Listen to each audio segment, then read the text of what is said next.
a dark, lonely place. It's easy to lose your way.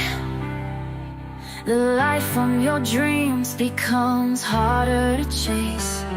The words won't come, you don't know what to say. When we come together, the storms we can weather. Don't let go of me, we'll get through this, you'll see. Like pictures from the past, we were meant to last. There's nothing we can't do when we come together. United we stand, divided we fall. This is the battle cry that unites us all. Come with me, let's show what we can do. We can't do it without you.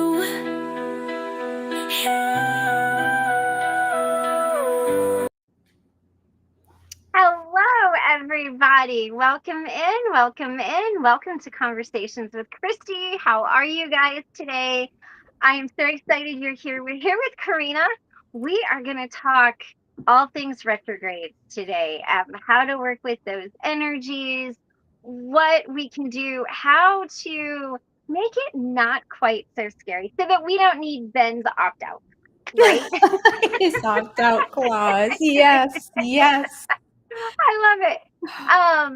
So Karina, how are things going in Seattle? It is 112 here. It's so hot, Christy. That is so hot. Yes. And I wanted to say, if I go black and drop off, it is because the heat is actually affecting the internet around here. That's the How thing. hot does it have to be for the internet to be affected? I don't know, right? For it to be like, this is just too bad. I was joking around. I sent this to Ben and my friend Eva, but so it was 111 at the time that I screenshotted this. And I was like, so if 111 are like angel numbers and protection and everything, like what does it mean when it's 111 outside? Are we being protected by angels? Are they the right angels? Like, where is this coming from? Might not be the angels we think. Oh my gosh.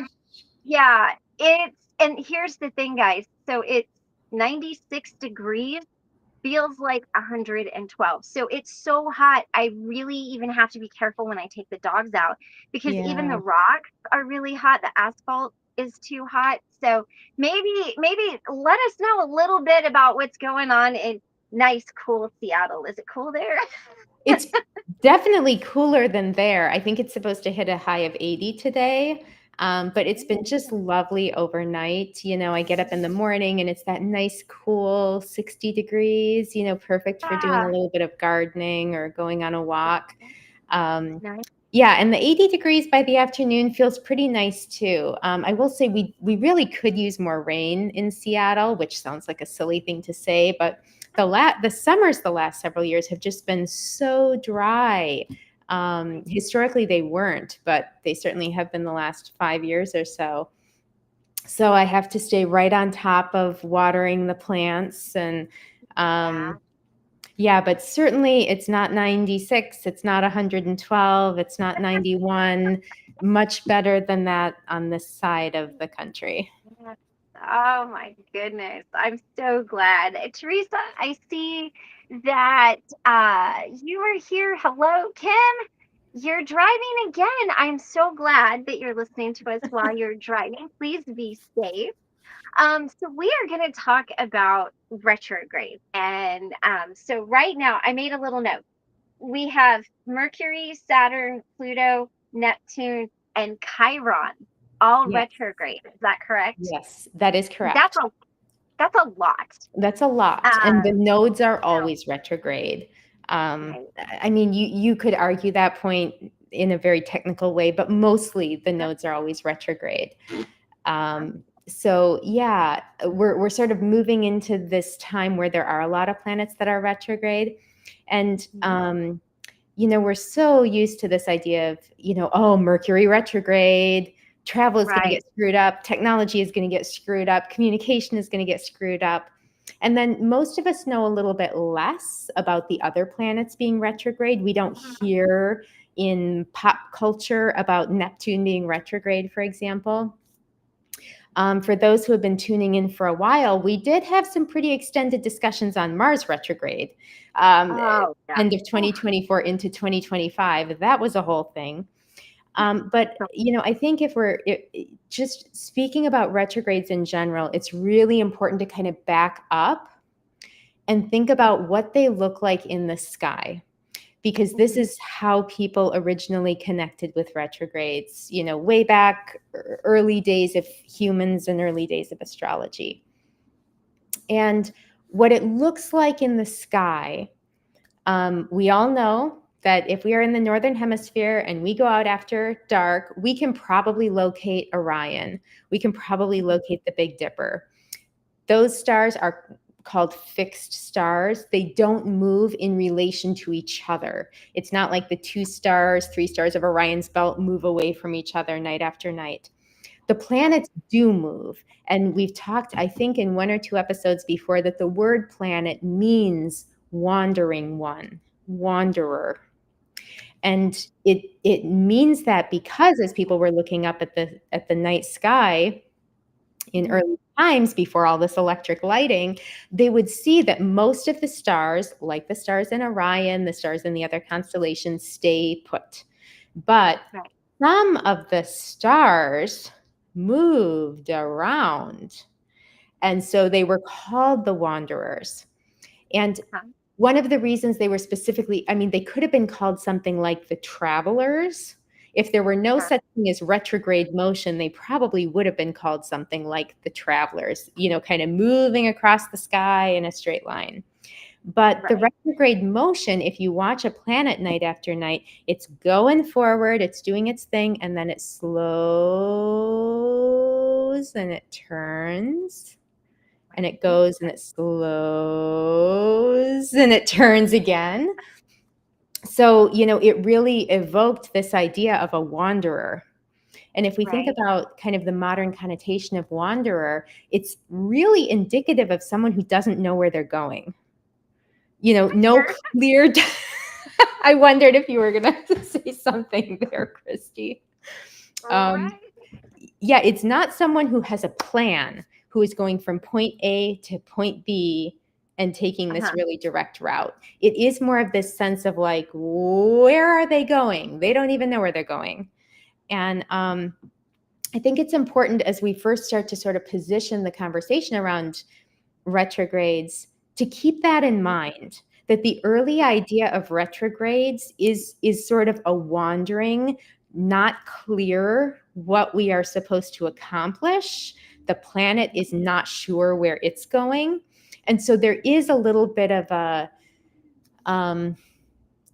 almost like a dreamlike, Ben calls out psilocybin, there's kind of that, if you think about like a dream, very often in dreams, there are kind of these weird side tangents or circuitous natures, or we're trying to do something repeatedly and it's not really working.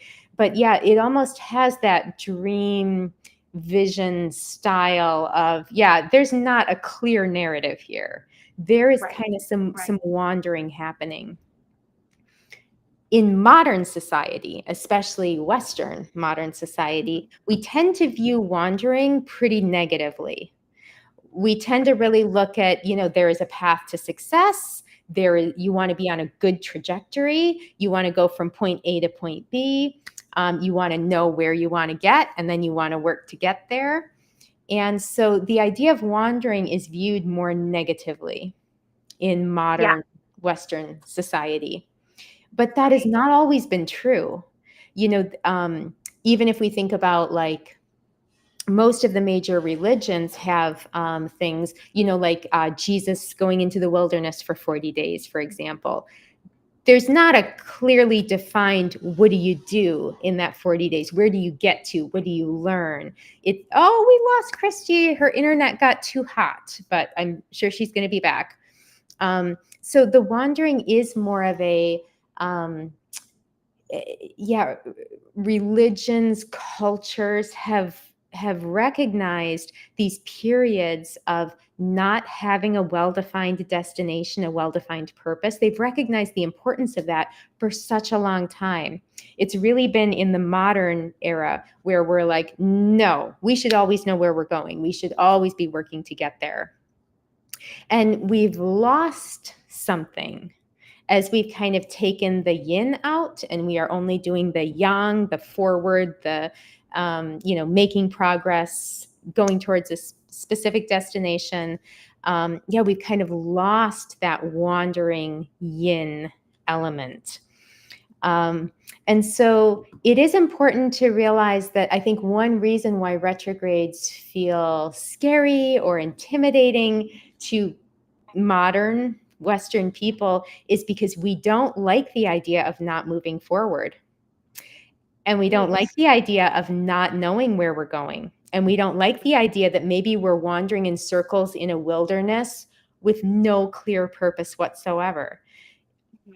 So there is something inherently about the retrogrades of embracing being a little lost, embracing not having a plan or letting the plan unfold rather than having a clearly defined plan we're trying to stick to. For people who are willing to approach life that way, which is hard to do, it does go against a lot of the grain of society, but those people are going to be able to better, more productively, and more enjoyably work with retrogrades. Do you have anything you want to add, Christy, before I plow forward on retrogrades? Yeah. No, I do. I like that you're like, it's like a wanderer, because it really is that energy of, and I've experienced it, and I know Cosmic, hello, and I know you guys have experienced it with me as well. When I'm like, I'm going here, no, I'm going there. Oh wait, no, I'm staying here. Well, we were going there. Oh, the AC went out. Oh, this happened, that happened. So maybe we should just call this my retrograde period when things like that happen. It can be like, I'm in retrograde. But Yeah. it is kind of, it is nerve-wracking. And it really, there is a point where you just have to like,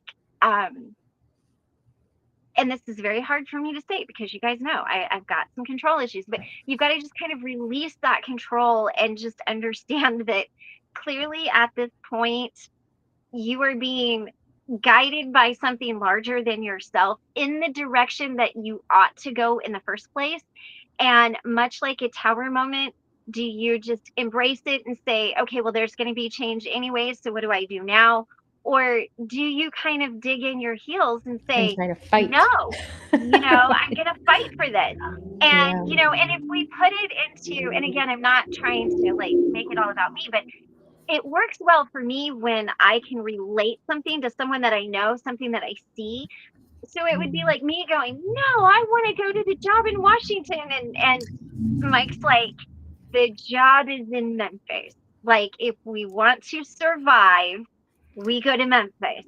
Like, you can want all you want, but that is not where we're at right now. And so there is, it's like it's a beautiful release. There's something very freeing when you can just go, okay, you know what? How do I see this in the frame of this is for my greatest and highest good? This is working out for my benefit. How can I see that and understand that? And then how can I laugh about it or joke about it or come on here and go, whatever it is. Yeah. So I think that's what I would add is that, that, and it's also very reflective. I think remember that too. It's bringing stuff back around. It's reflective. It's an opportunity to redo, to rewrite, repair. And those are not bad things. If you get a flat tire, if you can repair the tire instead of buying a whole new tire, then that works, and maybe that's what you have to do until you can go buy the new tire. So I think a lot of it is perception as well. Just Yeah. that, like Oh, I would love to do that until it gets to the point where you do it. And then you're like, whoa, wait a minute. Is this really what I wanted? Hold on. Maybe not. Yeah. Well, and But it's it interesting. ultimately, Oh, go ahead. Go ahead. no, I was going to say it ultimately works out. Yeah. And I think it's very interesting to think too that um, very few things in nature are purely linear. Like DNA, for example, is a spiral, Yeah. and Yeah. the circle and the spiral are such almost like primitive geometric shapes that we see Yeah. show up so much in biology and the world around us. And yeah, so it's interesting that we've kind of reached a modern place of feeling like the linear is where we want to be. We don't want to circle around something, we want to go straight there. But yeah, Mhm. exactly as you said, Christy, there is this reflective nature of retrogrades. I think sometimes, though, we boil it down too much to only reflection. It is Yeah. reflection, it is a revisiting, reprocessing time. But in some ways, I really should have looked this quote up before we joined. But there's a quote that talks about a man never steps in the same river twice because Oh, yeah. the man is different and the stream is different. Right. Right. Yep. I think that was said more poetically originally, but there's this interesting idea, and that is an Eastern quote, somewhere Eastern, possibly Buddhist, Hindu, I'm not sure. But when we revisit something, we are different, like we have changed, the situation has changed. And Mhm. so it is a reflection and a revisiting, but because so many things have changed, it's almost a new thing, but it's its own new thing. It's not a new linear thing, like we have gone to a totally new place. And yeah, I think I keep feeling like it's important to draw this distinction between the Western view of you have to keep going, you have to see a new mountain. You can't see the old mountain, you must Right. keep going and get Right. to the next mountain. Right. But in more ancient people really felt like you could see the same mountain every single day of your life and have a different experience each time because you are different, the mountain is different, the weather is different. It's like everything has sort of changed, and that you can get just as much out of seeing the same mountain, or to follow the other quote I was talking about, the same stream Mhm. every day. You can get the same experience of newness with that you could seeing a different new stream every day. Right. Right. And you were right. It's Heraclitus. I her Heraclitus, maybe, and it's maybe? a Greek philosopher. No man ever steps in the same river twice, for it's not the same river, and he's not the same man. Yeah, So you that's were the one. exactly right. You were exactly right. I roughly got Um, it. but and you bring up a good point too, because even from the aspect of healing, when we're revisiting something, um, like you said, we're not seeing the same side of it. Maybe we're seeing Yeah. someone else's perspective. Maybe we're seeing a deeper perspective of our own, or a collective perspective. So I do agree. Like I think it's what's so beautiful about all of this is that it's never the same twice. And I Mhm. think that that different perspective, it's like the hanged man card in tarot. Yeah, Like it's just yeah, a different perspective, and I think there's a lot of beauty in that. I agree. yeah. Yeah. And I think, kind of building on top of what you're saying, I think, we we tend to think so much in our modern day of like, yeah, moving linearly, getting this job, then getting a better job, then Yeah. finding a significant other, then, buying a house, then, there's kind of all of these steps we're supposed to go through. And, if we think back to the way people lived for most of recorded human history, there wasn't this sense of like traveling and Yeah. going somewhere different, seeing something different, working at one job, then working at another job, then working at another Mhm. job. Many people just sort of took over their family business. If their dad was a blacksmith, they were probably going to be a blacksmith. And there wasn't a lot of travel where you would linearly go from your place to some, other place. It happened, but not the way it does now. Right. And so there was kind of this sense of, if you are living in the same village, surrounded by the same people, same set of circumstances, same job for your whole life, Mhm. either we have to say from a modern perspective, there's just no growth opportunity there. Or we have to say, there are other ways to grow beyond this linear progression of new things that we talk about now. Right. And, so it's almost like, yeah, are you seeing people differently? Are you changing? And then other people are changing. And so the relationships change and everything does change and become newer and different over time.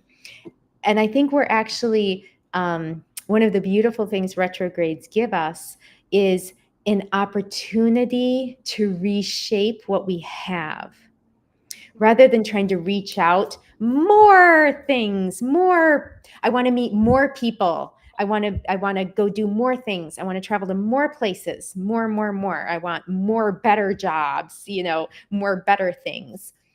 Retrogrades really kind of say, okay, you have the toys you have. If you want something different, you got to rearrange those toys. You got to reshape, reform. And I remember quite a long time ago, I read a book about creativity, the process of creativity.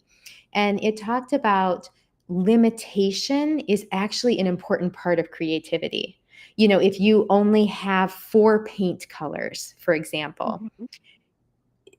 that limitation elicits more creativity than if you had infinite paint colors and you have 1,000 paint colors lined up in front of you. There's something about just having to work with the 4.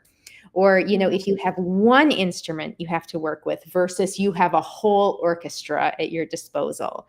There's Right. something about the creative process where it's helpful to kind of have some limitations. No, you can't just reach out and get a new toy. You can't reach out and get a Right. new crayon or a new musical instrument. You have to work with what you have.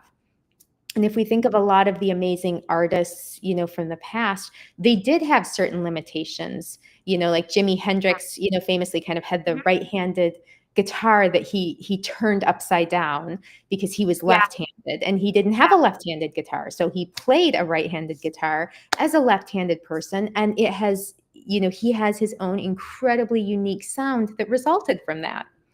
Mhm. And I think, again, we live in a world where we want more choices. We want like a grocery store with 40 varieties of breakfast cereal. But Right. and we're used to thinking that's better. There's more selection, there's more options, there's more new directions to go in. But the retrogrades really challenge us to say, what if there's only 2 breakfast cereals at your store?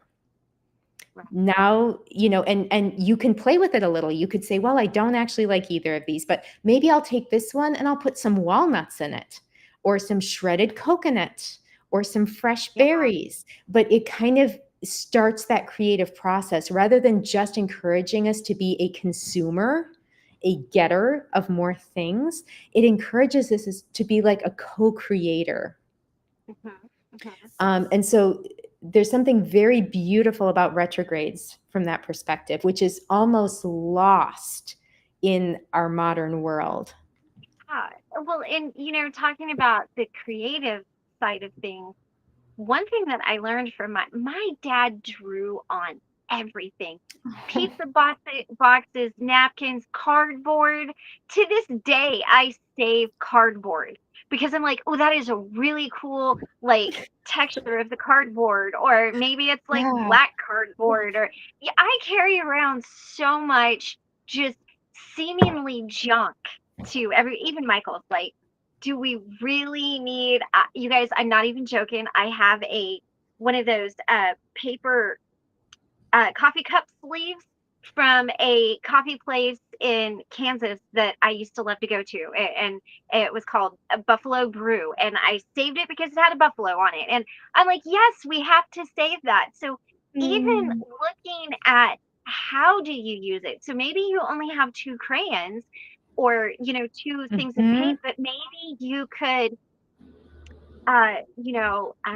boil flowers and Mhm. get something different. So I love that you brought that up about the creativity because, Mhm. if you look at it and you see only two, you're missing all of the other options around you. Like leaves, texture, Yeah. like going with that creativity thing, like texture and depth and colors and color combinations, like things Yeah. that you would never think to put together, maybe that really look beautiful in nature. And I just want to say, as a guitar player myself, playing a right-handed guitar upside down is hella hard. Like that is a lot harder than you think on so many levels. So, but even that, like he wanted to play so bad, he's just like, I will turn it up. And think of the ingenuity that that took to think, Yeah. well, I'm just gonna turn it upside down.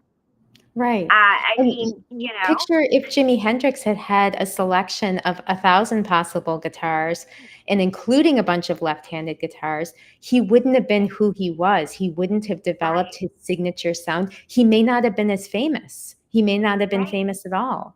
It was right. almost that limitation that Hmm. forced him to be creative, to think outside of the box, where he's just alone staring at the one guitar he has access to, Right, and eventually he figures out how to make it work.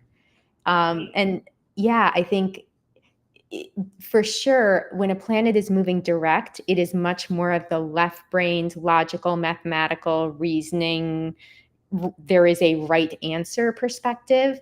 And retrogrades are much more right brained, creative, expressive, intuitive, a little bit wandering. There isn't an answer. There's just sort of how you approach it and how you play with it. Yeah, I love that. Such a Yeah. beautiful like reframing. I mean, Yeah, it, yeah. how can you use it to add texture and color and nuance to your life with what you got? I love Yes. it. I will say I'm not necessarily wild about the food combination Ben is suggesting. I don't know Let's that that one would be Oh, that my sounds like favorite. that. Well, that would be interesting. Lady Victoria, I'm so glad you're here. Then I tell you what. But, I do, yeah, I think it's almost like you want someone like Ben to go and try that. Right. And, Ben may try 500 different food combinations, and maybe 490 of them do not taste very good and, get Right. abandoned immediately. But this is kind of the way peanut butter and banana was discovered, or peanut butter and jelly, or, it is someone who's kind of thinking outside of the box. Let's put some things together and see what happens. And as unintuitive as it feels, again, coming from our Western culture, the shortest distance between 2 points often is not a straight line. It's like if we are trying to brute force it, and just we are doing whatever it takes to take that straight line to move towards point B, like, it's weird, but I'm thinking about like non-Euclidean geometry. which we do not need to get into here, and I am not an expert at anyway. But there is this sense of sort of wormholes and, folding of space-time, such that what feels like it would be the straightest, fastest distance between 2 points is not. If you can kind of go through the curves and, of the space-time continuum, that could be faster. And I think there's almost some element of that with retrogrades where it feels slower because we no longer are going down a straight line and we can see our goal at the end of it. But in many cases, by, wandering, spiraling a little bit, we actually can get where we want to go faster. Yeah. Because we're thinking outside of the box, we're playing with some things. We're not so focused on the destination that we lose track of the journey. And retrogrades are such a time to play in our lives. Do some things that are outside of the box. Yeah, pair meatballs, whipped cream, tomato sauce, and pickles. See what happens. I'm not overly optimistic on that one in particular, but you never know. You never know until you try. And so I think retrogrades are often positioned as kind of this period of deep, directed, intentional reflection, where it's like, okay, what have I done over the last 3 months? What has worked? What has not worked? What do I want to do differently? It absolutely can be that. But that wasn't how it was originally envisioned. It was originally envisioned as more of almost like a playground. In ancient astrology, when planets went retrograde, people assumed they were going into the underworld and kind of having experiences, whatever stuff you experience in the underworld. Oh, wow. Learning whatever it is you learn there, and then you come back out again. Right. But again, retrogrades aren't quests where you're like, okay, I'm going to reflect on this thing and I'm going to go really deep and I'm going to write pros and cons lists and I'm going to evaluate exactly how well this went for me. You could use them for that. But yeah, their origin story is much more wandering and circular. And, rather than sitting down to reflect with specific goals in mind or specific things to reflect on, it can be really helpful during retrogrades to just sit down, give yourself space and see what comes up. Yeah. And just allow that to be a little organic. And, and that's beautiful too, because as we're talking about the journey to who we're trying to become, right? Which is why we're all here. Mm-hmm. That's not an easy journey. It's not a straightforward journey. Yeah. I've said it many times, like, if all roads lead to Rome, that's great. But me, I'm going to end up in Turkey before I ever get anywhere close to Rome. And then I'm not even going to know how the hell I got there. I'm going to be like, wait, my map said, and my map was upside down. But, what I have found with especially Pluto, because we have a great relationship right now, Pluto and I do, is that the things that are circling back are very much things that I didn't understand, things that I didn't know, things that I had no clue on. There are things that I have learned that have caused me shame and guilt and fear, but there are also those things where I have been able to clear that up for other people. So everybody's experiencing this differently.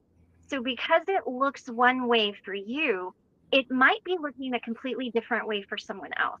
And, and they might come to you like with questions of, well, what was this?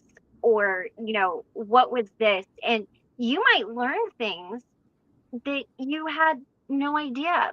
But through that learning, you might both get healing, which is really, really beautiful too. So it's not just the universe isn't out to get you. It really is out to shape you and guide you and help you on this direction that you're on. because it can see what we can't. And, if we're in the forest, if we're in the trees, if we're in the train tunnel, like, we don't know what's on the other side.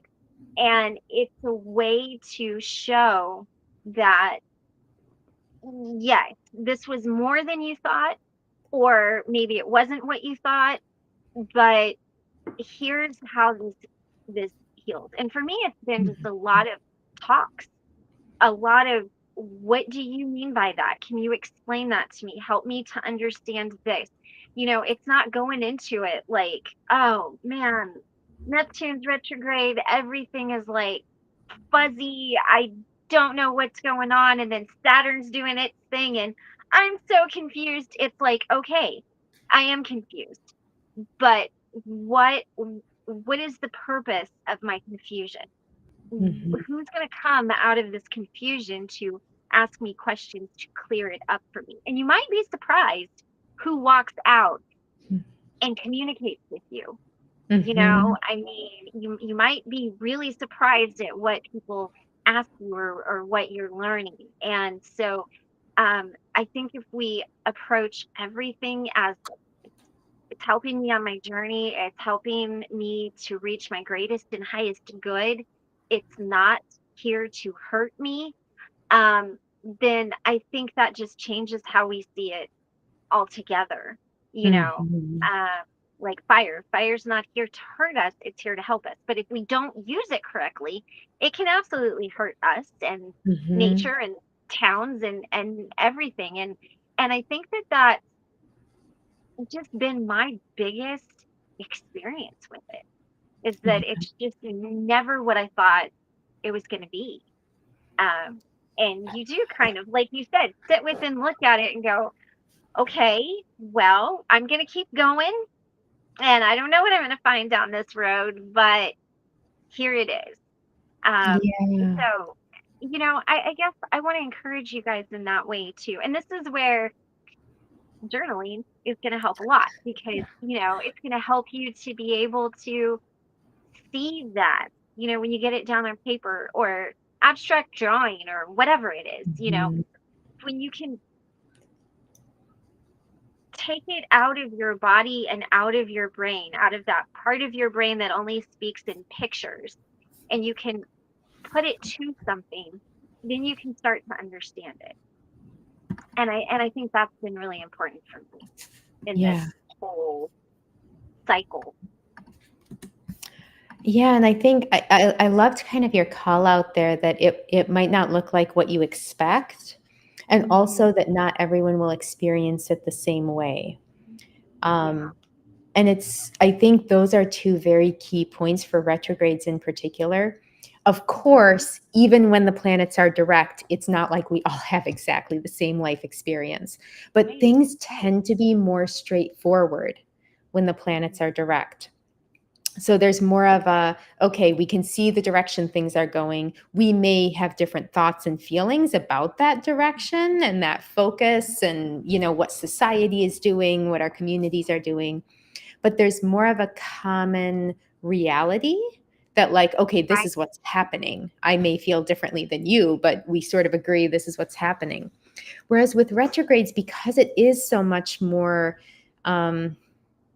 creative and out of the box and Mhm. internal and, Mhm. more spirally versus linear, there is more of a sense of we don't know what it could bring up. It might bring up emotions from your past. It might bring up something that's very current and relevant. It might yeah, it's just different people will engage with it differently and go deeper or shallower with it. And yeah, it's not predictable what is going to happen during retrogrades. Yeah, it's just not linear. It's just not scheduled. It's just not predictable. Right. And I think it's actually beautiful that we have these built in times to embrace that sort of energy. Again, while recognizing that it's not really a valued thing in a lot of Western society, but it is very valuable, and historically it has been very valuable. And I think, one other thing that's important to realize is we often think of the sun and the moon as being the most personal planets, right? If we're just kind of talking about our astrological self to others, we tell them about our sun, moon, and rising sign. Right. And the sun and the moon are the only two planets that don't retrograde. And there are physics, astronomy reasons for that. You can go back and look at our math and science for astrology Yes. if you Yeah. want to know more about that. But yeah, the sun and the moon don't retrograde. And there is this sense that, those they're not planets, those celestial bodies Yeah. are most personal to us and most closely represent the energy that we bring to this experience that we call life. And I feel like that's kind of why, on a metaphysical plane, why those can't retrograde, because we are moving through this lifetime linearly. We are captured within a three-dimensional space right now. We live within this space-time continuum, and time goes that way forward from our perspectives. Right. And so, the sun and the moon representing, our, physical self, our emotional self, those don't go backward, in the Yeah. sky. Those always move straight forward. So it's the more environmental planets, Mercury that rules communication, travel, technology, Venus that rules relationships, connection, art. Those planets can retrograde. Those concepts and ideas and experiences can be reflected on and experienced in different ways and sort of spiraled and rehashed and seen again. But our core selves can't in this three-dimensional space-time continuum. That's a good point. And I wonder, let's chat about Chiron being in retrograde and what Chiron is, because we've all heard Mercury, Venus, Jupiter, Saturn, Uranus, Neptune. But even though our personal planets can't retrograde, we do have Chiron that can and comes around and returns. And that is very personal. And that is very much like, here's the book of your life. Take a look at it, and you expect to see like the highlights, and that might not be what's there. I mean, it might be. Maybe you're looking back going, oh, but retrogrades being what they are. So that would be a way to revisit, even though they, our personal, like the sun and the moon can't go backwards. It is kind of like traveling back in time, looking through that glass of what happened, wouldn't you say? I mean, am I off? Because that's what it feels like for me. It's like everything that I've done has just like, this is it. This has been my whole life, and now like here I am. Father Time's like, here's your book. Instead of that, here's your sign, Christy. Here's your book. And it's a lot of it, and it's a lot of like, I didn't think it would be that way. I didn't think it would look that way. And so I do think that there is a time where you do reflect. And even though it doesn't, oh, bless his heart, he's sending me house links again. God knows where it's for. Probably some abandoned mansion in the middle of Ohio. I have no idea. But anyway, that can look and that can almost be upending for people, because I know for me, I thought very much, I was like, oh, I'm this, it's that, this is my family, this is my experience, this is where I fall. And it's like realizing that that's not it at all. These boundaries that I thought were there weren't, these illusions of who, I thought things were, isn't.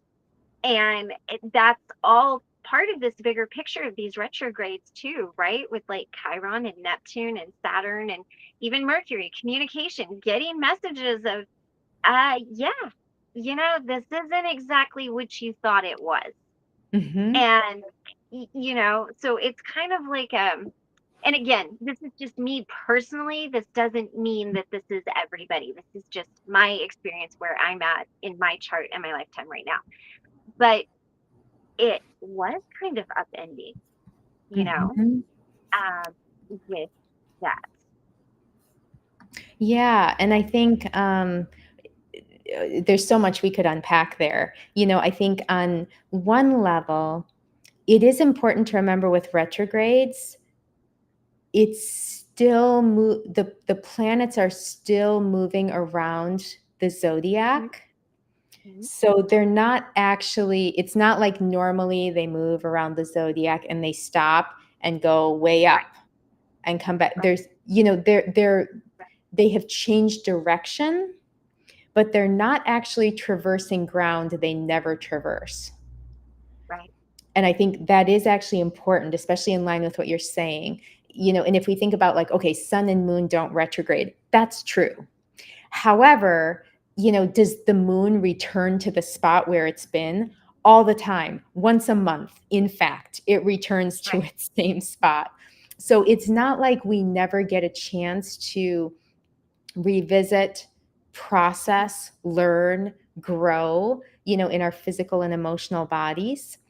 It's just not in the same way as we do with these planets that retrograde, where we aren't waiting for a full cycle for them to come back around again. Real time, they're kind of moving backwards and coming forward. And it's interesting that you brought up Chiron.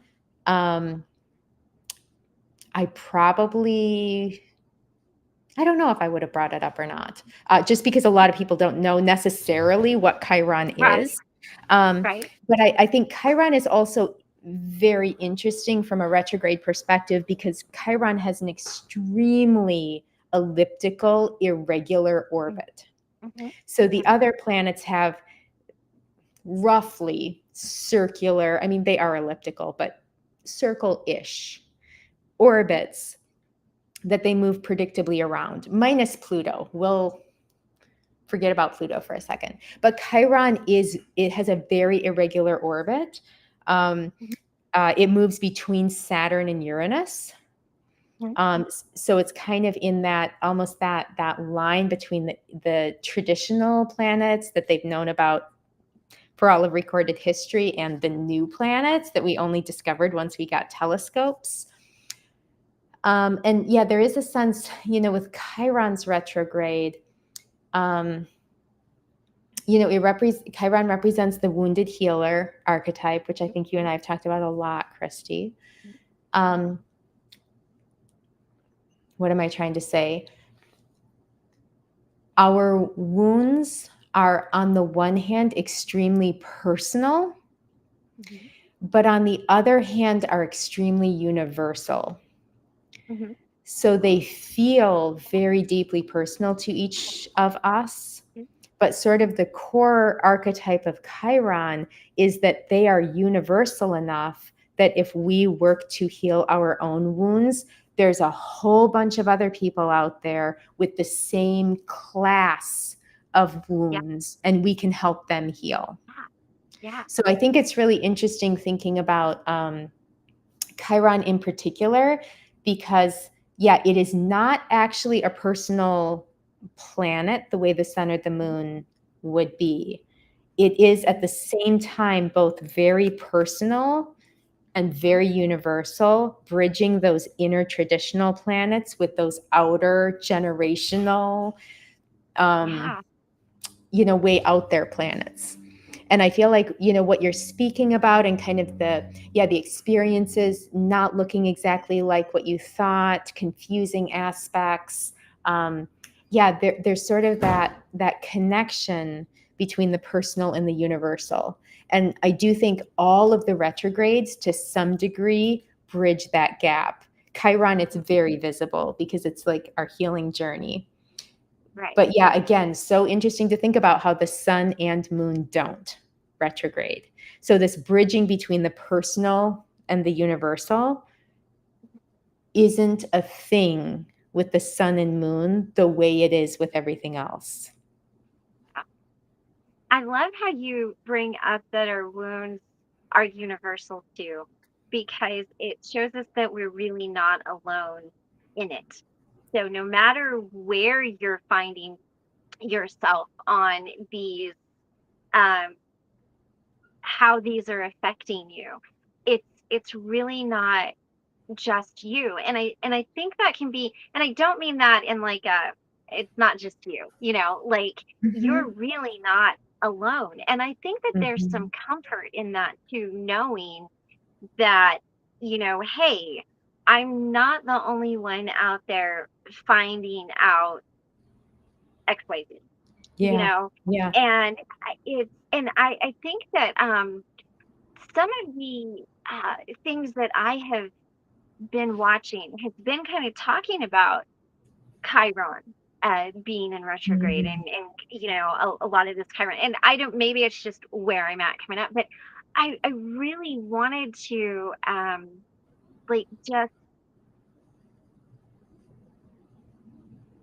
how do I say it? I really wanted to just like let you guys know that it was in retrograde, in case Mhm. you were like, where is all of this coming from? Because again, we kind of hear about the bigger ones. We don't Mm. necessarily hear about that one. And if that's what's coming up for you, then I think it's important to note that, Yeah. to be like, hey, this is just kind of where it's at. And I don't know. I think that's just kind of my life motto right now. It's just kind of where I am. I'm like, I'm very in between. It's just kind of where I am, you know? Yeah. And it's a weird, and having this many planets in retrograde Mhm. at the same time, and Yeah. everybody experiencing it in different ways. And different things are like, I heard an example. One person might be really worried that the relationship is falling apart, and your partner might be really worried that your money is falling apart. Mhm. And and it's the lens that you see it through. And so really Mhm. your relationship is fine, and really your money is probably fine. It just Mhm. needs a little rework, revisitation, whatever, but it doesn't feel in your body like it might to the others. Did I say that right? Like, is, Yeah. is that I wonder, maybe one thing we can do, and I'll try to be brief about it, is towards the end, we can actually just talk through a little bit about what each planet retrograde can look like so that people yeah, can, maybe start to parse through and say, am I feeling Saturn retrograde? Am I feeling Chiron retrograde? What am I feeling retrograde? Because, yeah, when there are multiple planets retrograde, it can be even more confusing because it's not just yeah, one thing that's cycling, it's multiple things that are sort of cycling, and right, different people are going to be more impacted by different planets. And so, exactly to your point, Christy, you can wind up with one person who's hyper focused on the relationship, one hyper focused on money.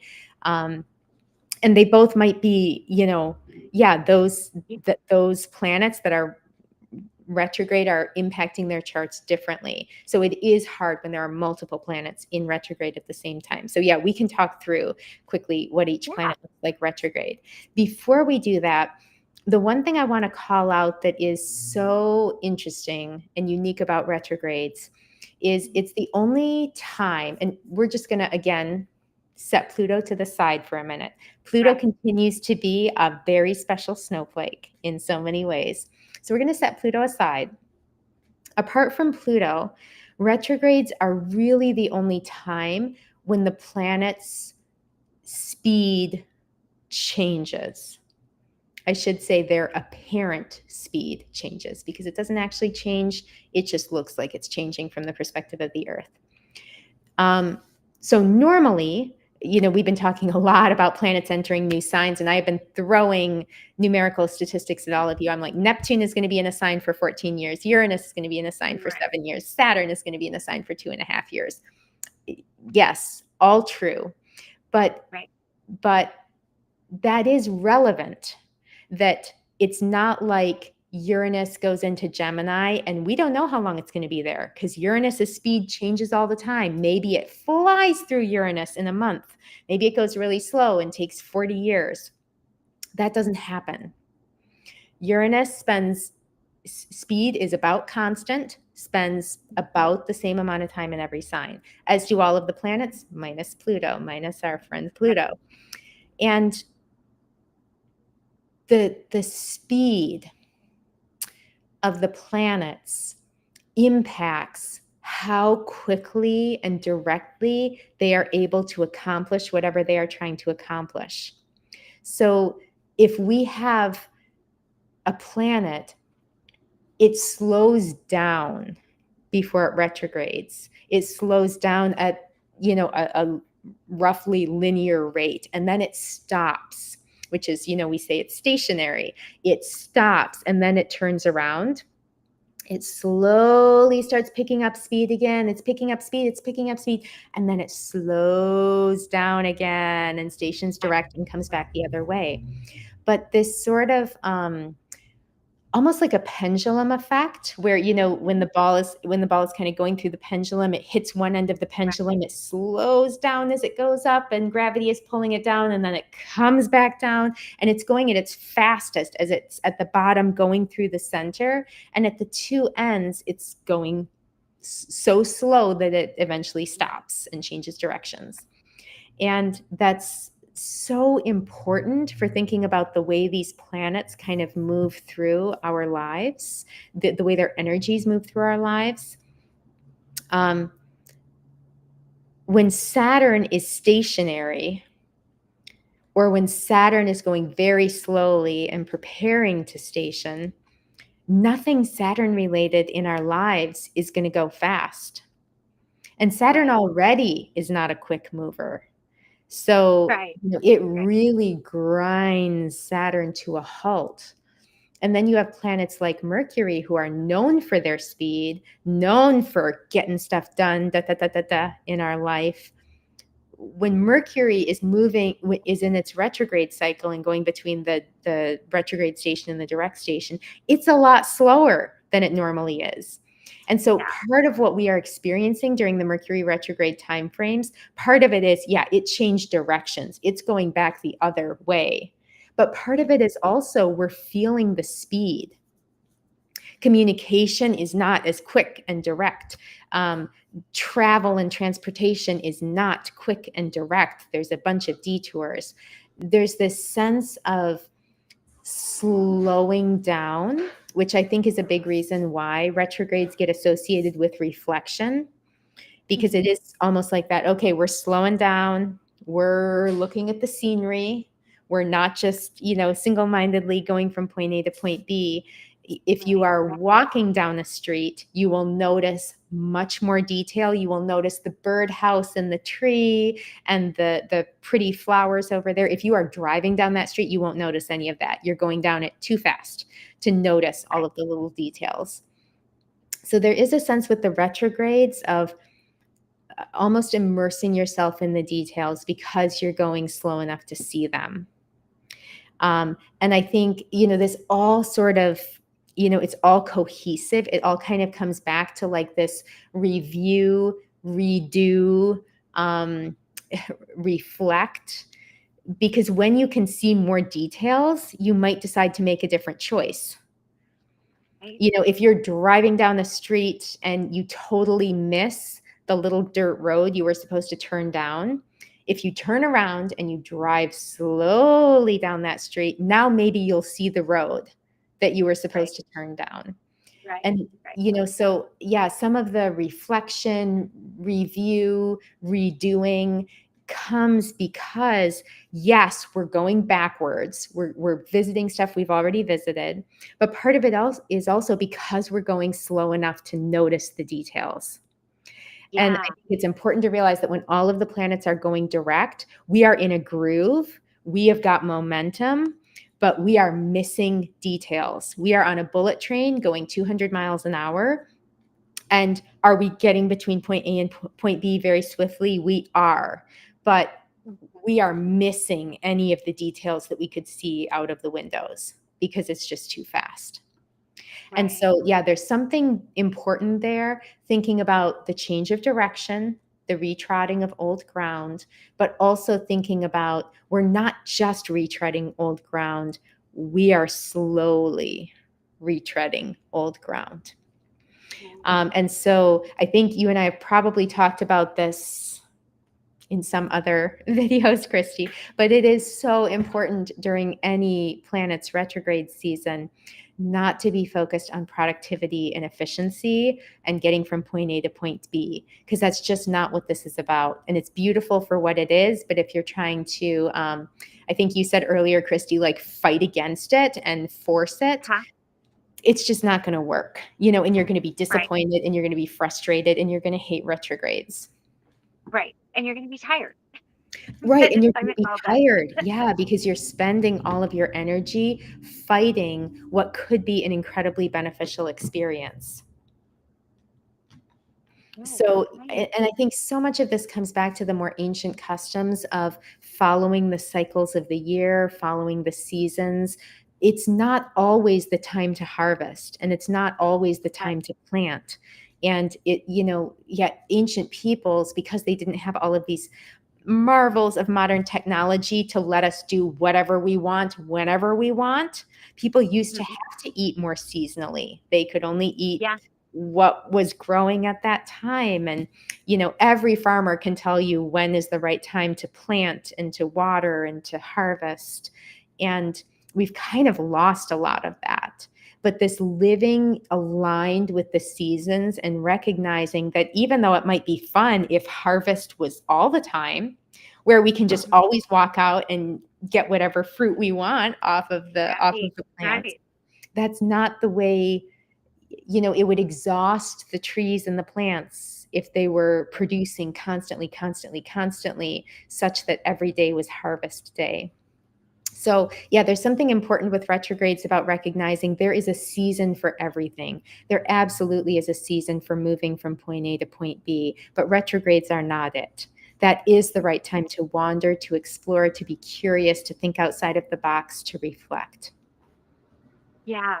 I love that. And, it's such a beautiful way to reframe it instead of just, oh God, hold on, here Right, we go, right. or hunker down or whatever. I think that's really beautiful because it really can be. I mean, for me, it's been a lot of hefty stuff, Mhm, but it's not been completely like I've learned a lot. And if I was really just focused on getting out of it, I wouldn't have learned it. And I mean, even Karina has told me, slow down and just feel it. Just allow mhm. yourself to be in it. And that is a hard thing for me to do. And so, if that's a hard thing for you to do, I want to encourage you, if retrogrades are outside of the norm, maybe act a little outside of the norm for you. If you're not normally somebody who slows down, really try slowing down. Really try sitting with that. Don't, this is very hard for me. This is more me than anything else. Don't This think is our your emotion. culture though, Christy. I feel Yeah. like it is the modern culture to feel like we must be productive, we must be efficient. There always must be a point A and a point B, and we must be getting there as quickly as possible. So it's not just you. Yeah, I want to Yeah. normalize this. This is our culture. Yeah. And even just not even thinking your feelings, but allowing yourself to just feel them, Mhm. like to just feel them, because that's part of learning lessons. And if this curiosity and wandering has brought you back to a place that you've been before, that, like we said earlier, is the same river, but it's not the same river and you're not the Mhm. same person, you're not going to appreciate the same things about it that you did when you were 5. Yeah. So just take some time to, I think, take it in, really. Mhm. Because like I can't say how much I would have missed if I would have been trying to hurry up and get through it. Now, some of it I can't hurry up and get through, but like my old friend Pluto there, Yeah. but even at that, even just knowing that, like, okay, you know what? This is going to take time. There's even comfort in that. And even we can, I think, take that and hold on to that in some way of like, okay, this is going to take a little bit of time. Yeah. Yeah. And I think I love everything about that. And I think maybe one thing, sort of continuing our reframe, because I think it is hard for a lot of us to let go of the outcomes and the destination and the point A to point B and allow ourselves to just sort of waste time by not knowing where we're going and, just being curious. If we look at life in a purely linear way, the beginning for each of us is birth, the end is death. Right. Are we really trying to speed as quickly as possible toward death? Because that's sort of, if we continue with that frame, it's like, okay, well, I'm going to get this next thing, and I'm going to get this next thing, and I'm going to get this next thing, and then I'm going to die. And Right. it's like, is that how we want to be living? That it's like milestone, milestone, milestone, milestone, death. Yeah. We can almost look at the retrogrades as a mini time warp, where it's like, yes, are we technically still going through, time linearly? We are, but allow yourself to just view it as a little bit of a time warp, a little bit of a time spiral.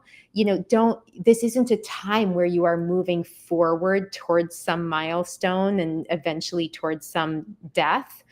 This is actually you circling a little bit and re-experiencing, reprocessing.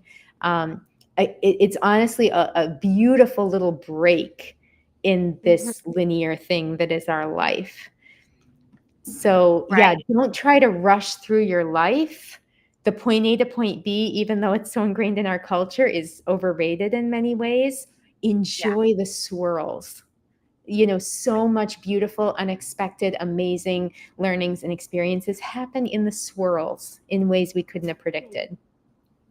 I wanted to share a quote. It's, of course, Henry David Thoreau, one of my favorite guys.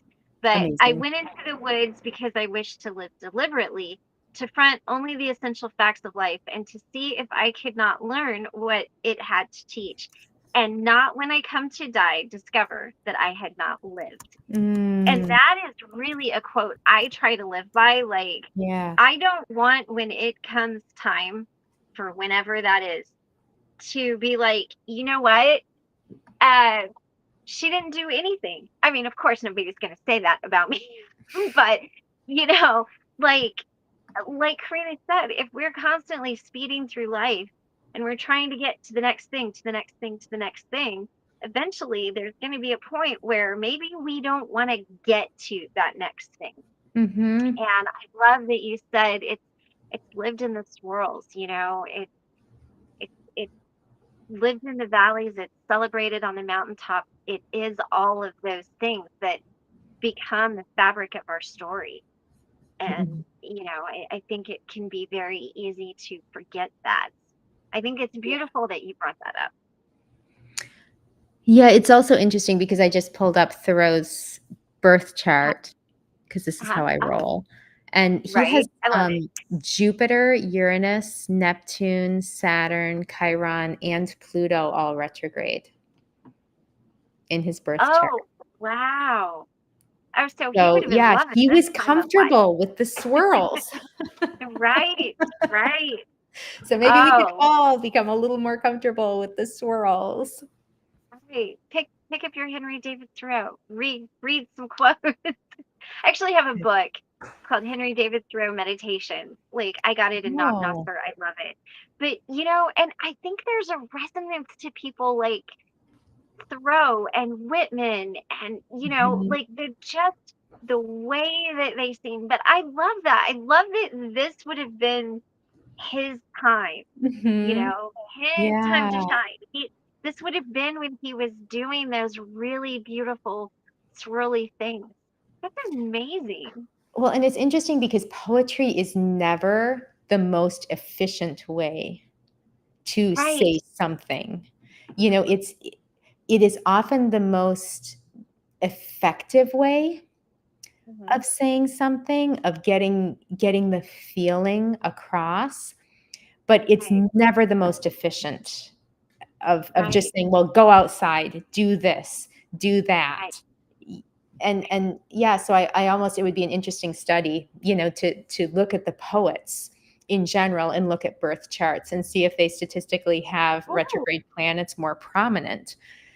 Because there is that sense of you're kind of living in the swirls. You're not writing an right. instruction manual, step one, step Right. two, step three. You are kind of Right. Right. writing around things, and yeah, and you are kind of comfortable with the swirls. Right. And even civil disobedience, like right now, he would have been the guy with the sign, on the corner, whatever. Yeah. I really, we should do that just because I think that would be really fun. We could take like musicians, like you'd mentioned the Ozzy Osbourne, Yeah. Henry David Thoreau. We could take a few of Yeah. those and like, throw them all in there. Kurt Cobain, because of course. Because you love Kurt And, Cobain. I do. It's a good thing that man is not still alive. Husband's like, Christy, I don't know that I could have taken you to Seattle. But that would be really interesting, especially now that all of this stuff is we should do a show like that. We really should. We should. Yeah. Yeah. Pick a couple We should. charts. Yeah. I do want to Yeah. talk though about, again, really quickly, because I know we're at the Yeah. hour Yeah. 10-minute mark. Yeah. So just talk a little bit about what each of the planets retrograde looks like. And so this is also really helpful for everyone. If you look at your birth chart and see what planets were retrograde when you were born, you can kind of get a sense of how you may always tend to approach the energies of those planets. And then you can also look at right now, like Christy talked about, Saturn, Pluto, Chiron, Mercury, Neptune, all of those are retrogrades. You can kind of get a sense of, how you would be interacting with those planets now. Okay, so one interesting thing about both Mercury and Venus, they are what are called sort of interior planets. They are closer to the sun than the Earth is. So their retrograde looks somewhat different as a result, with all of the outer planets further out from the sun than the Earth. The planets are at their brightest from the Earth's perspective when they are retrograde, and they are closest to the Earth when they are retrograding. So in that way, it's like their effects are actually stronger. They are physically fewer light years away from us. Venus and Mercury, a little bit different for physics reasons. Right. We'll sidestep the physics reasons for right now, but we'll just say they're a little bit different. Okay, so Mercury retrograde. Mercury represents communication, transportation, a lot of the technology, a lot of the daily routine of just kind of getting stuff done. You get up, you brush your teeth, you wash your face, you drink your coffee. Mercury is sort of that energy. And because it's so intertwined with our day-to-day and our routines and really common things like communication and travel, that's why Mercury retrograde, everybody hones in on and notices and talks about. But Mercury goes retrograde really frequently, like 3 times a year. I think it's once every 88 days. And when Mercury is retrograde, it's just not a great time to be trying to, do communicate in ways that are really important. Like if you're trying to sign a contract, if you're trying to buy a house, if you're trying to sign a legal document, if you're trying to create a will, it's just not a great time for those things because, again, if we think about the spirals and the outside of the box and the multiple interpretations, you don't want multiple interpretations for the deed to buy your house or, any legal document or any really important communication. You want it very point A to point B, straightforward, no other way to interpret it. And then also, because we have this, it's associated with technology, we often have, the Technology kind of goes in their own little spirals, and kind of some electrical issues. And it's so interesting, Christy, that like your internet has been kind of dropping out and struggling. Yeah. And Yeah. it's like, yeah, Mercury's in retrograde. There was someone I was supposed to talk to earlier this week, and I called her, and they were having like a complete phone outage in their whole town, and everybody was freaking out and nobody could contact anybody, and it was just so Mercury retrograde. It's like Right. Right. all Right. of the technology, it's all of our modern technology is driven by electricity. All of that gets a little swirly with Mercury in retrograde. Likewise, travel. Again, very Mercury thing. Mercury is the winged messenger. So like all travel is kind of Mercury. And yeah, we can picture kind of being lost and driving in circles, not getting quickly between point A and point B. So, There. again, this can be really beautiful energy, but this is good energy for just like you go walk in a park and you allow yourself to get lost. And you just Uh-huh. kind of take the paths and you wander, and you may see some beautiful things. Maybe you see an owl sitting on a tree branch, or a woodpecker, or you find this little stream you didn't know existed there when you always took your point A to point B through the park. But yeah, it's the time to do that, not the time to, yes, I must get from point A to point B as directly as possible. Mhm. And likewise, this is a really good time to find ways to communicate that are more vibe-y and less, concrete. This is a Right. time for poetry more than it's a time for instructional manuals.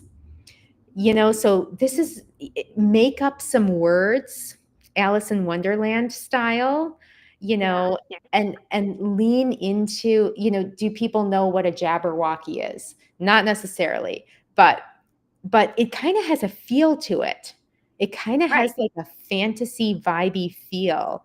Lean into those kinds of communications, make up a few words, try not to do anything that needs to be really detail oriented and precise. And you actually may really have fun with Mercury retrograde.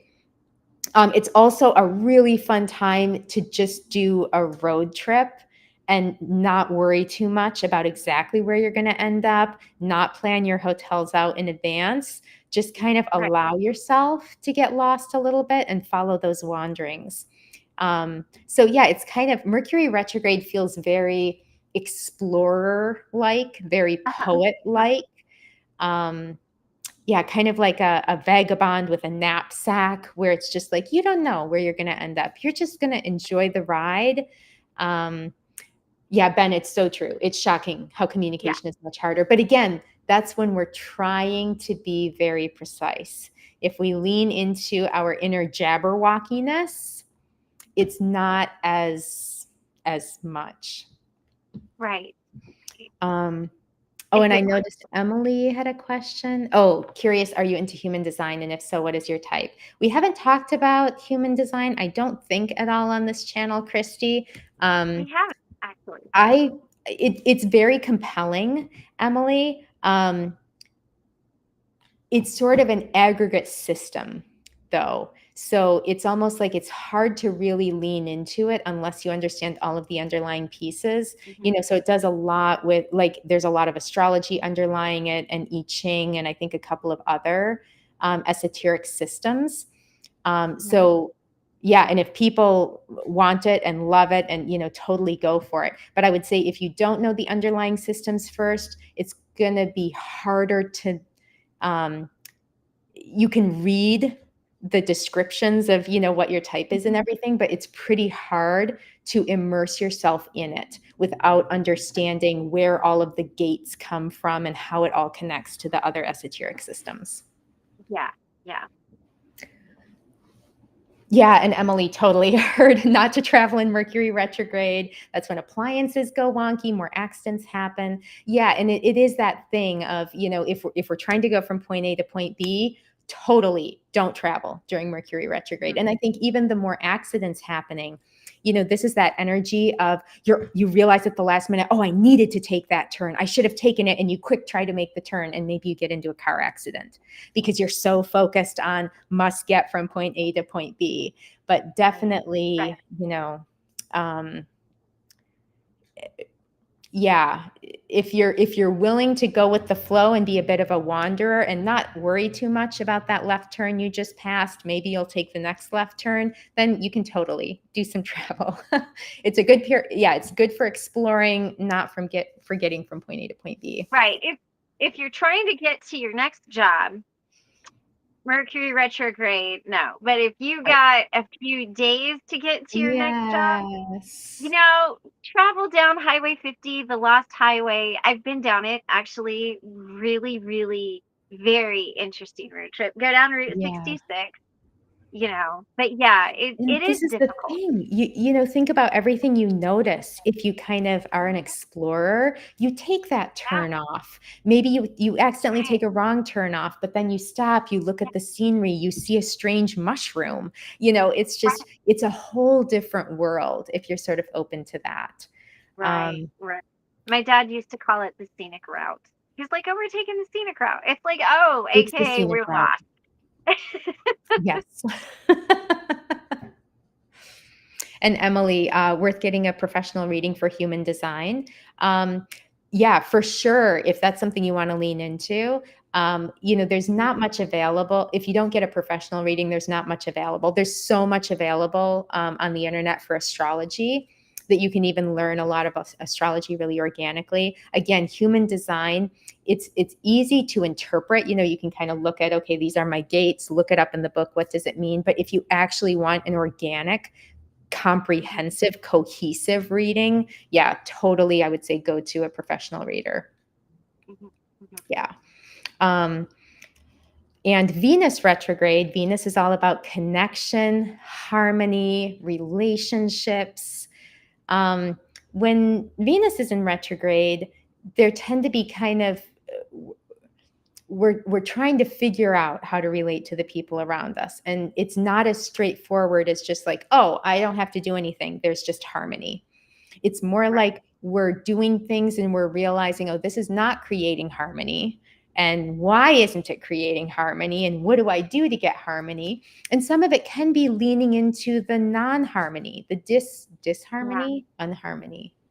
Okay, there's some word there. Unharmony, disharmony, I think. Disharmony, yeah. But that can be beautiful too in its own way. And again, think about how much we learn when it's not just like, oh, we're on autopilot with the people around us, but when we're feeling some of those sort of disharmonious resonances, we learn so much about ourselves and others. So again, so many opportunities there in the swirls, but it's just not that point A to point B. Everything's easy. Everybody just gets me. I fit in with everybody. Yeah, Ben, unharmonistic, leaning into those unharmonistic energies. And then with Venus as well, it's also about art. And so frequently when Venus is retrograde, there are so many swirly opportunities in art. If you always lean into writing a particular type of poetry or writing a particular type of song or painting in a particular style, during Venus retrogrades, it is it's going to be hard for you to create art in the way you normally do. So it's a wonderful time to lean into something totally different. Maybe you pick up photography or something, or sculpting, or something just totally and out of your normal repertoire.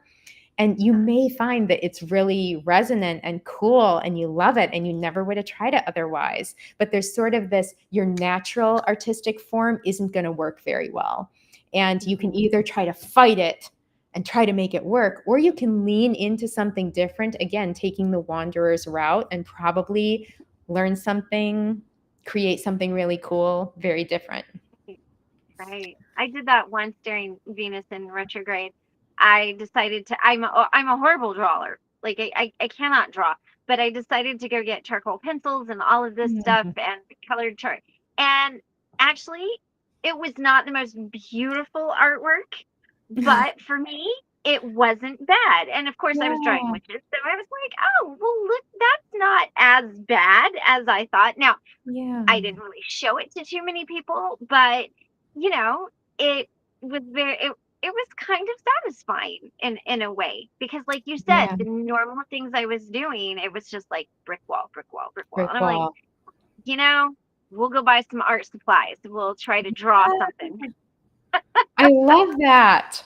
Yeah. The other thing with Venus retrogrades is, again, because we're sort of retreading old ground, there is often like people will come into our lives from our past relationships. They could be significant others, they could just be friends, but people will sort of reappear in our life after some period of not being in our life. And again, a lot of opportunity there to kind of process, why haven't we stayed in touch? Where did this relationship go wrong? And allow ourselves to kind of feel what it felt like in a previous time in our life to have harmony with someone and maybe not feel that as much anymore. Be aware of how many years have passed, how much you both have changed.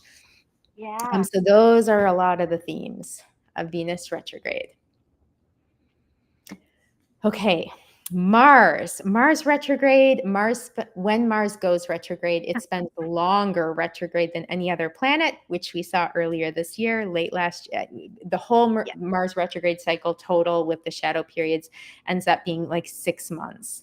So it is just agonizingly slow. And, Mars is all about moving forward, point A to point B, just do it, Nike slogan. Fighting, winning, those kinds of warrior themes.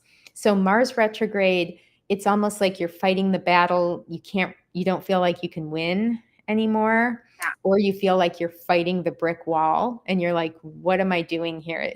I'm expending so much energy and I'm getting nowhere. It's sort of that energy of spinning your wheels in a car where you keep pressing the accelerator and nothing is moving.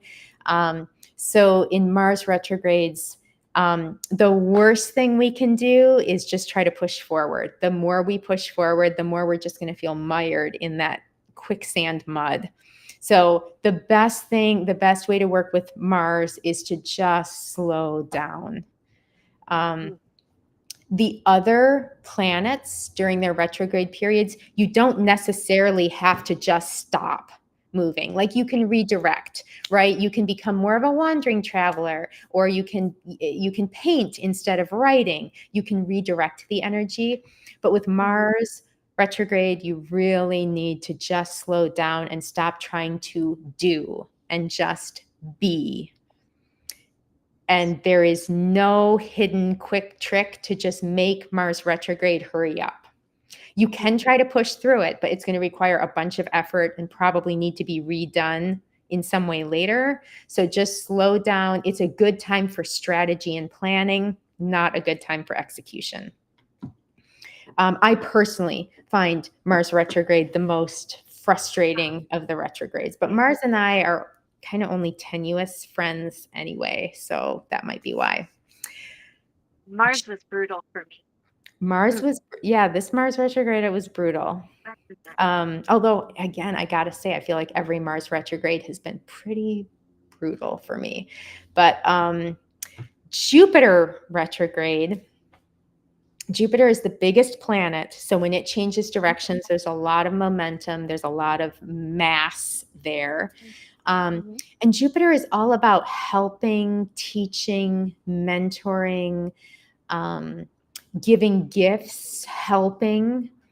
And so when Jupiter is retrograde, there's sort of it's a time when the student teacher relationship, mentor mentee relationship can sort of swap, where if you're the teacher mentor, you kind of find yourself learning a lot from your students and thinking about things in new ways and getting new perspectives. And again, this is why it's so important during retrogrades, embrace the swirls. Don't just say, no, students, we are going from point A to point B. Everybody follow me. Embrace the swirls, and there will be so much you can learn and then, teach others in the future.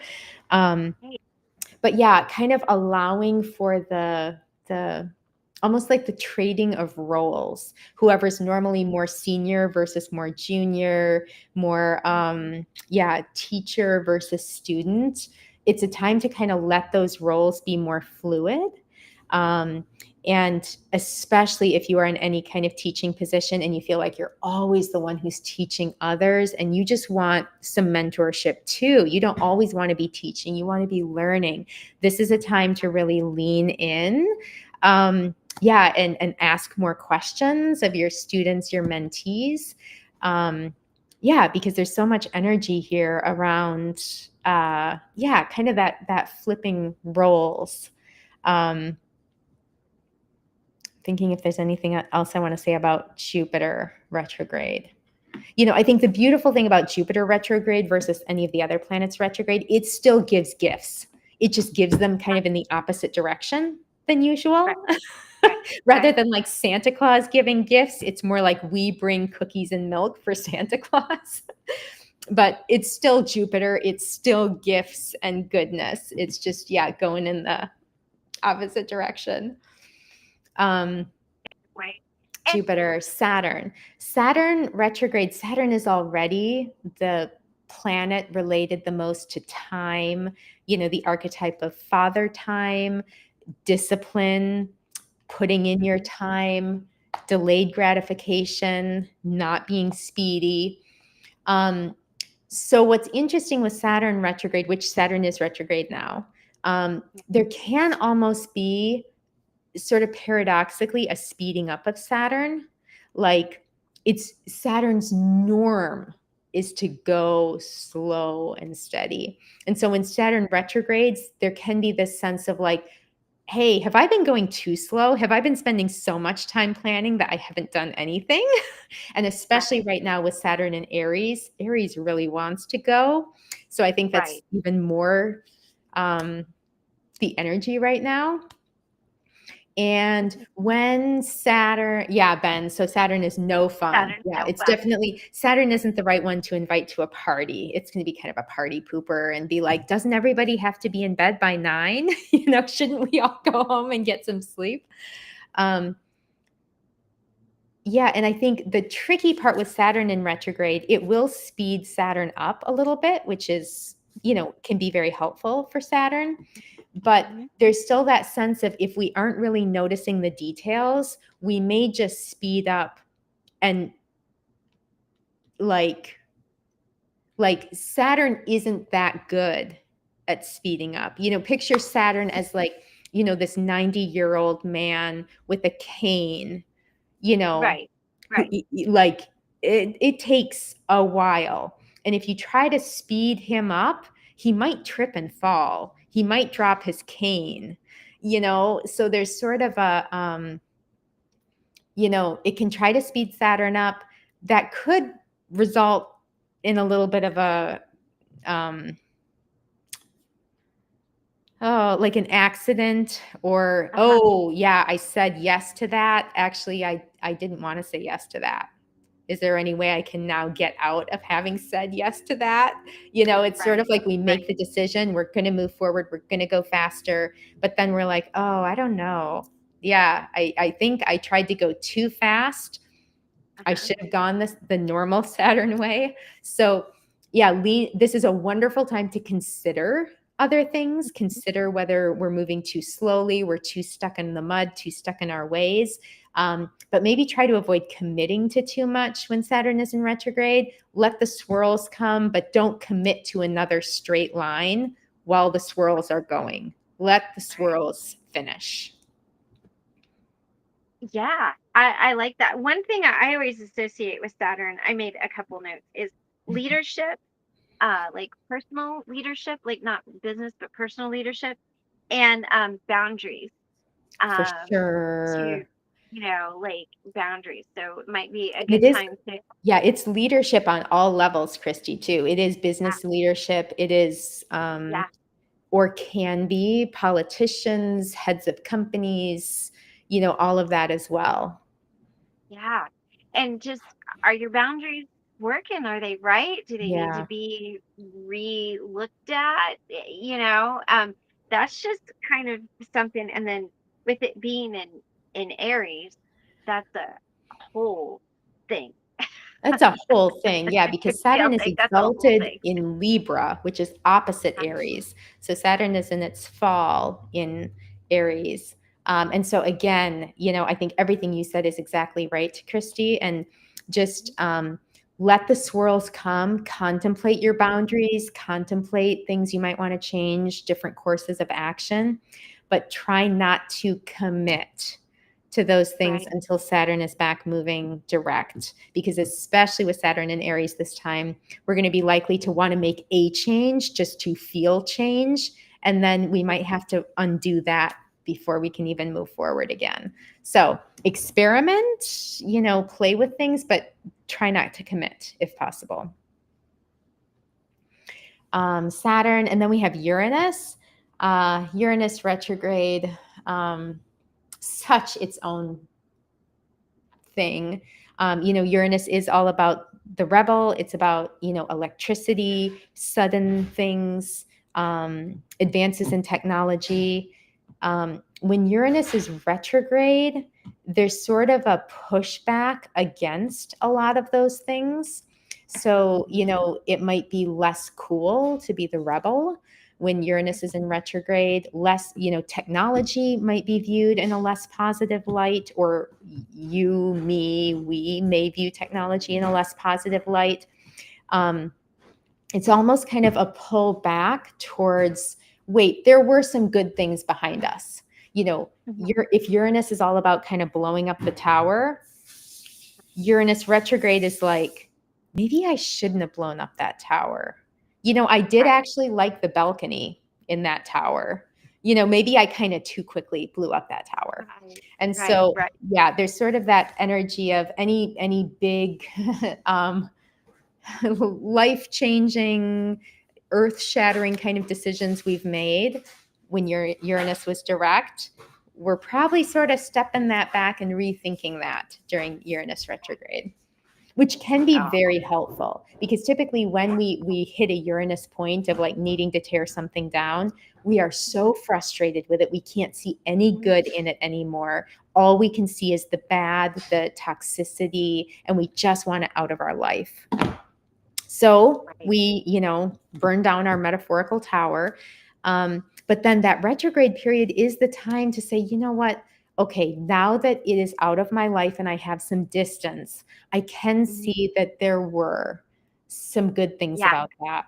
Or, another thing with the Uranus retrograde is we can see the part we played, that it wasn't just the tower that was bad. I don't know why I landed on this tower analogy. It wasn't just the tower that was bad. We had some relationship with the tower where we had, Right. we're able to kind of own more of the part we played in whatever was toxic or unhelpful. So I feel Right. like Uranus retrogrades are super helpful, but they're generally not uber pleasant, because we're kind of reflecting on whatever we've broken and damaged and decimated, and Mhm. sort of wondering if maybe we shouldn't have, if maybe we were a little bit too hasty. Right. Right.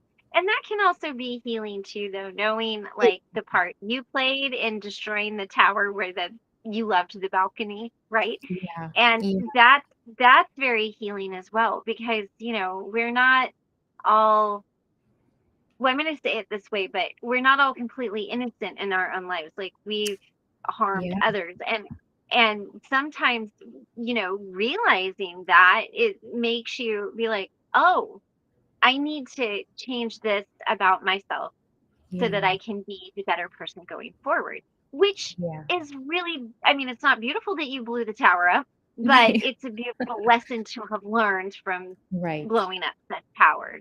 right. Yeah, and sometimes it even was the correct decision to blow up the tower, but that doesn't Yeah, mean we don't have some grief over what we lost, because it wasn't entirely bad. It doesn't mean it didn't need to go away, right, right, but exactly. still allowing ourselves to kind of give space for the grief we feel for what we did lose that was beautiful. It's weird. Looking completely innocent. I'm sure Ben has never blown up a Never. metaphorical No, tower in his life. not it. Okay, Uranus, Neptune, and Neptune is also retrograde right now. Neptune is so dreamy, so ambiguous, so foggy and misty and unclear. Like retrograde Neptune, to me, honestly, just feels like Neptune on steroids, just like even less clear, like we're retrotting the same ground. We're taking decisions that we've been like thinking about for months, and we sort of feel like maybe we see some clarity, and then we go back and Right. rethink about them all again and question all of our assumptions. So, Neptune is already so spirally, and no straight lines whatsoever with Neptune. So, yeah, retrograde Neptune can be like intense corkscrew spirals. So, the best, I feel like, advice I suppose I can give for Neptune retrograde is don't relitigate things in your head. Don't go second guessing everything. That is an endless rabbit hole with Neptune retrograde. Just wait until Neptune is going direct again, and you'll be able to get to a little more clarity. Again, Neptune is just not going to be the clearest planet ever. But yeah, you don't want to get into those corkscrew spirals of just like thinking about it over and over and over and over and over and over and over, and you're not getting any new information. You're not having any new thoughts. You're just in this tight corkscrew spiral. Neptune retrograde is very prone to that. Right. Oh man. Okay. Oh, hi, Shannon. Hi. And Pluto, last one, Pluto. So retrograde Pluto already moves so slowly. So when Pluto goes retrograde, it moves even slower. And when Pluto stations retrograde and direct and stops moving, it like stops moving for days, you know? So Pluto retrogrades can transformation already feels slow. Healing already feels slow and nonlinear. And when Pluto is retrograde, it just feels even more like that. Like it's just, we don't even, the healing process is going so slowly. We question if it is happening at all. And so this really is a time to trust the process, trust that healing is happening as it needs to happen, in the way it needs to happen, at the rate it needs to happen. And just, but yeah, this really will not be a time when you feel like, oh, there's a bunch of breakthroughs and I'm just like, the healing is happening. I am just moving forward. But again, if we allow ourselves to kind of sit in that space of like immovability, we do not feel like we are moving. We do not feel like anything is changing. If we can allow ourselves to sit in that uncomfortable space, there will be some amazing realizations as we sort of process and relook at our transformation so far, our healing journey so far. But yeah, it just won't have that feeling of like we're moving forward. We are the caterpillar turning into the butterfly. Things are happening. I am dissolving into goo and reforming. It will feel more like we've just dissolved into goo and been abandoned. So, yeah, allow yourself to sit in the gooey state. Yeah, and let whatever impressions, intuitions, realizations, reflections, let those come in, but don't put pressure on yourself during a Pluto retrograde, and Pluto is retrograde now. Don't put pressure on yourself to move forward or to hurry up and heal. Right. Not the right time for that.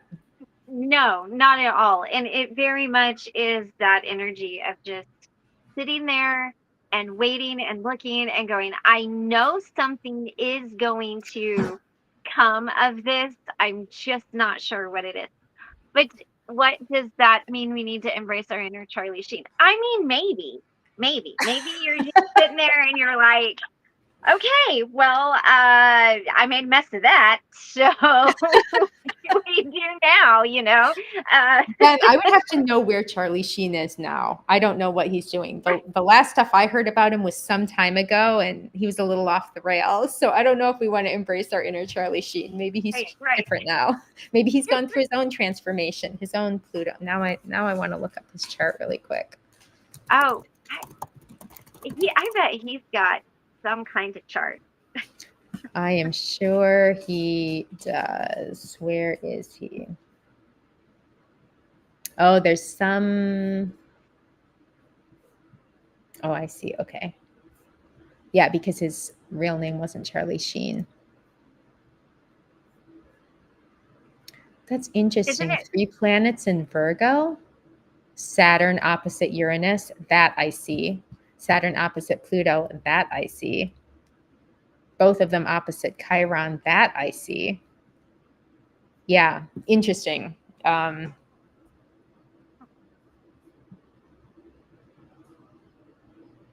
Yeah, So, Pluto is definitely very prominent in his chart. Same sign as his sun, right next to his Uranus, opposite his Saturn and Chiron.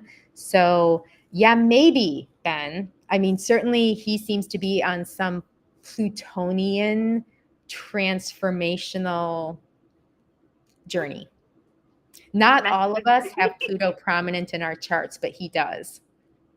So he may just be in the gooey phase longer than maybe some. well, the gooey phase is no fun. I can tell you that right now. I'm good. I know I'm going to be there for a while, but I'm ready to Yes. To do your transforming. That's a word. Yeah, and hopefully this has been helpful to people, but just kind of as a recap, we kind of talked about the historical view of retrogrades. We talked about the way, the energy that is attributed to them is not necessarily viewed positively in the modern context. So we all got to kind of work against that societal grain to really use retrogrades and their spirally nature for the best effect. They are very creative. They are very wandering. They are out of the box. They lead to amazing experiences, amazing realizations, but not ones we can plan that have a clear, start and end. And we talked a little bit about each planet and what they look like when they are retrograde. You can always just go to Sedona for pie. That's always okay. It doesn't have to be an either or, Ben. You can do both. To drive you, I'm sure it will be a better trip that way. Yeah, go slow. Give yourself some extra days to allow for the wandering, and then go to Sedona. It's been so much fun. Thank you so much for talking to us about this. I hope you guys have found this helpful too.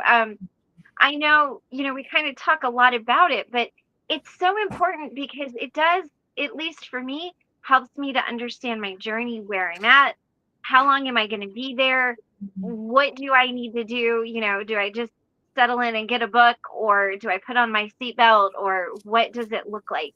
And it's very helpful. And I want to say this, Karina, I always talked about her Substack. She is now not doing her weekly astro forecast, her weekly Yes. astro forecast. Her Substack is going to stay, but as far as the weekly astro forecast, the last one was just on Sunday, correct? Yes. So it has been an amazing. You've been 4.5 amazingly helpful to me, years. but I am so excited to see what new journey you find yourself on, what you write about, what your creativity brings in, where your path takes you. I think that's going to be so gorgeous. Yeah, I'm pretty excited. There's a lot about my personality that does well with schedules and reports and sort of almost being told what to write about, because it's like, well, whatever the planets are doing, I have to write about that. But yeah, I feel like I really am entering, I've had some pretty up close and personal relationships with Uranus over the past few years. I will continue to for the next several years. But I think part of that for me looks like breaking out of my comfort zone and talking about some of the things that are more top of mind for me rather than being constrained to where the planets are, what they're doing. I'm working on a piece right now about making meaning and how that, what that looks like in these current times with these current astrological conditions. But that is something that has felt like I am just seeing it everywhere, all of us working to make meaning. And what do the cosmos, what does it have to say about that? So that's the current article I'm working on. Right. Oh, how exciting. Well, I can't wait to read it. You guys, if you have not subscribed to Karina's Substack, please do so. She has a beautiful way with words, just a beautiful writing style, and always so informative and just gorgeous. So please make sure you've subscribed to that. Do check out her website, Magic of the Moon Astrology. You can get personalized tarot readings and astrology readings over there. They're amazing. And then we've got some exciting stuff coming up Yes. in August. We've completely revamped what we were going to do. We kind of took bits and pieces of that, chucked all the rest of it out the window. We're like, that's not what we wanted to do. And I think we've come up with something very, very beautiful. So it's going to be very exciting. It's Meet Me at the Crossroads. It's a healing circle, and it's going to be a time every month where we get together and we focus on healing. But it's for people who are there right now, ready to go, ready to heal, ready to do all of those types of things. So we will do a show to introduce that to you. But very, very, very excited. What's been getting specific about? Do you always go to these deep subjects? Oh, I think because I talked about making meaning. So one thing that is interesting, Ben, is Uranus is moving towards my Mercury. Uranus spent a couple of years on top of my Sun. Now it's on top of my Venus. And over the next couple of years, it's going on top of my Mercury. So Uranus, so I'm pretty familiar with the blowing up my own metaphorical towers energy. And do I always go for these deep subjects? Well, historically, Ben, the answer would be yes. But with Uranus moving on top of my Mercury, which is the planet of communication and writing, maybe not. Maybe I will talk about mud pies. Right? Unknown. Hey. We'll see what happens when Uranus gets there. We'll go with the energetic flow. And it's a good balance, because I will drag you into the mud, and then Karina can talk about the mud pies, and she can pull us out together. So either way, we're probably going to get into the mud, but we'll probably be pulled out, and it'll be all right. One way or another. All right. Thank you, everybody, for being here. This was so much fun. You guys, tomorrow at 10:30 a.m. Central Time, we are going to be getting together with Amber Ascent. She is going to be here to talk about what she's been doing, kind of, where she's been at. It's been really hectic for us to try to catch up. So we're finally at a time where we can do that. So it is going to be earlier than normal, but please, if you're able to show up.